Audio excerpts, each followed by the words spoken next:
the Salvation Army, so I donate to them quite often as well, but we're very familiar with the big red kettle around the holiday times. Yes. But so many people aren't aware of the work that they're doing behind the scenes each and every day.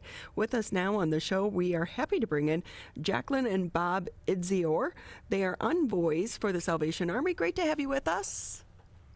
Hi, good morning. Good morning. So I was reading up about your new program. First, before we even get there, can you tell us, how did you two meet? We met at work. We met through the Salvation Army. See, the Salvation Army is a love connection. Yes, it happens for a few of us. So with that, you two are now a team, not only married, but also in continuing the work for the Salvation Army. For people that maybe drive by, they see the thrift shop, they hear about the red kettle, but they don't really know the work behind the Salvation Army. Can you give us some background? Which one of you wants to take that question? I guess that's me. So we work for the Salvation Army of Southeast Michigan. We work at the Adult Rehabilitation Center. So what people may not realize is that we're kind of two separate entities. We're under the umbrella of the Salvation Army, but we do not actually get any funds from the Red Kettle. All of our funding actually comes from the thrift stores and the generous donations of the public and what we're able to sell through the family stores.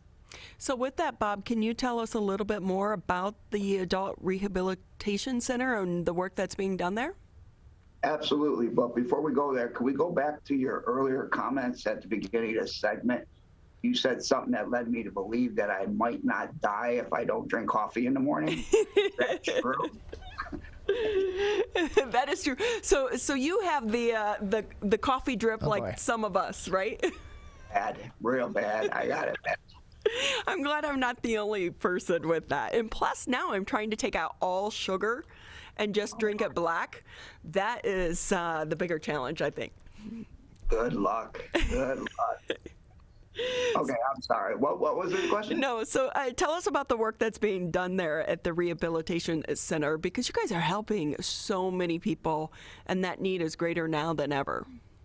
Yes, we operate an adult rehabilitation center for both men and women out of our Detroit campus, located on 4th Street, just outside of downtown Detroit on the Detroit River, actually. It's a program for men and women. We can house up to almost 300 residents. It's a 180-day program, inpatient, and it's very, very unique. We offer many services, and it's all funded through our thrift stores. There's no cost to our residents. So with that, what is the work that is being done to try to get them through the program? So what we do is we offer, like you said, a 180-day holistic program to help men and women that are struggling with addiction. Maybe they're struggling with drug and alcohol abuse. Maybe they just are in a cycle of homelessness. Maybe they've just struggled to kind of fit in with society. They can come here and go through our program, which includes a work therapy program, which is 40 hours a week, where they're going to go in and get some skills, really learning discipline to get up every day, to start a routine. They have anger management classes. They have counseling sessions weekly. They go to chapel service midweek and on Sundays. Just trying to figure out a way to help them with their habit and pick up a different habit. You know, you said you're trying to kick caffeine and maybe sugar, so you've got to fill your caffeine void with something. Hopefully it's seltzer water or another type of healthy substance. But if we don't fill the void, we're going to go back to what we were doing before. And so learning a new way to live. So, can you tell us about some of your success stories? Because we all know that addiction is hard to kick, and especially for people who are so severely addicted that they have become a member of that street community. They are now homeless. It is a long road to be able to turn those habits off and replace them with new habits to become a successful member of society again. I'm gonna let you take this one, Bob. Yes, it's very, very, it's a consuming disease. I think it affects everybody everywhere. I personally came through the program. That's how I was introduced through the Salvation Army, through the courts, through years and years of addiction. I was probably the only person on earth that didn't know I had a problem. At the end, the courts let me know without any doubt that I had a serious problem, and I was sent to the Salvation Army, where I found recovery. So you don't have to go any further to talk about success story. I am a byproduct of this program. It does work. I don't want to leave you with any false perceptions. It does not work for everybody, but it does work. And you get out of something what you put into it. Unfortunately, most people aren't willing to put in the amount of work into recovery that they put into wrecking their life, and it's easier to continue to light up your cigarette or drink your coffee every morning, than to take on the challenges that come with change. We are here, and we have beds available for people that are looking for change. So, Bob, we appreciate you sharing that with us as well, because we know every day is a struggle. It doesn't go away as the further you get into your sobriety. But with that, too, your story is helping to change lives of other people because you're a testament. But we do know, I did a homeless retreat on the streets of Detroit. The level of addiction and mental health issues, which kind of come hand in hand, can be great for some of these people. And so how do they find your organization? Are you going out on the streets to try to meet them where they are? Or are most of the people coming into your program mandated there, such as you were through the courts? We try to cover all the bases. We've had outreach teams that drive around through the city talking to the homeless. We've had billboard campaigns. We run commercials. We have business cards that we pass out to people on corners. We try to meet people where the need presents itself, but unfortunately, it's a very cunning and baffling disease. We have empty beds in our facility while we have people sleeping on the street out in front of our building because that's where they prefer to be. And it makes absolutely no sense from someone on the outside looking in, but that's the severity of this disease called addiction.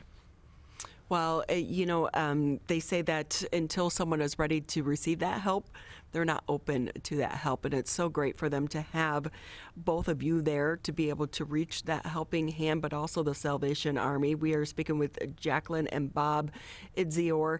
They are with the Salvation Army and the newly resigned Southeast Michigan Adult Rehabilitation Center. With the Rehabilitation Center, is this something where a loved one can try to get them in, or is it really up to the individual? A loved one can absolutely bring them down. They can call us 313-965-7760, and someone will answer the phone call.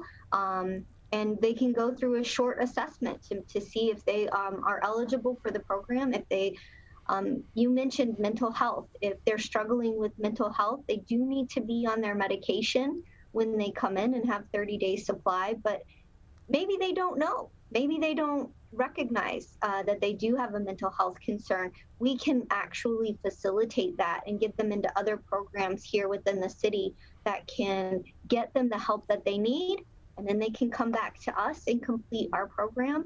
So yeah, if their family members see that they're struggling, they can bring them to our front doors. They can call us, and we can send somebody out to pick them up. So, Jacqulynn, I know that you guys mentioned it's women and men, but what about children? Because we know that for so many individuals, they do have kids as well. Unfortunately, our facility does not house children. This is, sometimes we say it's a selfish program, and you've got to really take care of yourself.